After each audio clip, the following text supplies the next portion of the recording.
విరాట్‌కి ఒక మంచి business deal okay అవ్వటంతో అక్కడికి బిజినెస్ చేసిన వాళ్ళు వస్తూ ఉంటారు. అది చూడగానే అక్కడ ఉన్న విరాట్ అయితే చాలా సంతోషిస్తూ ఉంటాడు. ఇంతలో అక్కడ ఉన్న వాళ్ళ అమ్మని చూపించి, "ఇదిగోండి సార్ ఈవిడే మా అమ్మ" అని చెప్పేసి అయితే తనని పరిచయం చేస్తూ ఉంటాడు. ఇంతలో చంద్రకళ బయటకు వస్తూ ఉంటుంది. అక్కడ ఉన్న వ్యక్తిని చూసి ఒక్కసారిగా షాక్ అయిపోతూ ఉంటుంది. "ఈయనేంటి మా ఇంటికి ఎందుకు వచ్చారు?" అని చెప్పేసి అయితే అనుకుంటూ ఆళ్ళని అలా చూస్తూ ఉండిపోతుంది. ఇంతలో అక్కడ ఉన్న విరాట్ మాత్రం, "ఏంటి సార్ ఇందాక నుండి చాలా డిస్టర్బ్‌గా కనిపిస్తున్నారు.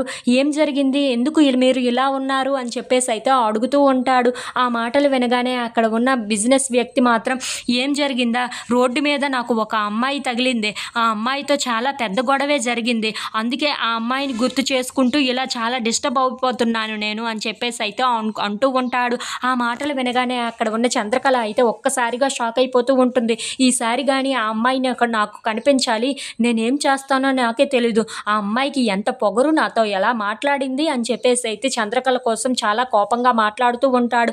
ఆ మాటలు విని అక్కడ ఉన్న విరాట్ అయితే, ఏంటి ఎవరో ఏంటో అని చెప్పేసి అయితే అనుకుంటూ అలా ఆలోచిస్తూ ఉంటాడు. ఇంతలో అక్కడ ఉన్న విరాట్ బిజినెస్ డీల్ మీద సంతకం చేస్తూ ఉంటాడు. అది చూసి అక్కడ ఉన్న బిజినెస్ పార్ట్నర్ మాత్రం, "అదేంటి ఒక్కసారి ఆగు విరాట్" అని చెప్పేసి అయితే అంటూ ఉంటాడు. ఆ మాటలు విని అక్కడ ఉన్న విరాట్ అయితే ఒక్కసారిగా షాక్ అయిపోతూ ఉంటాడు.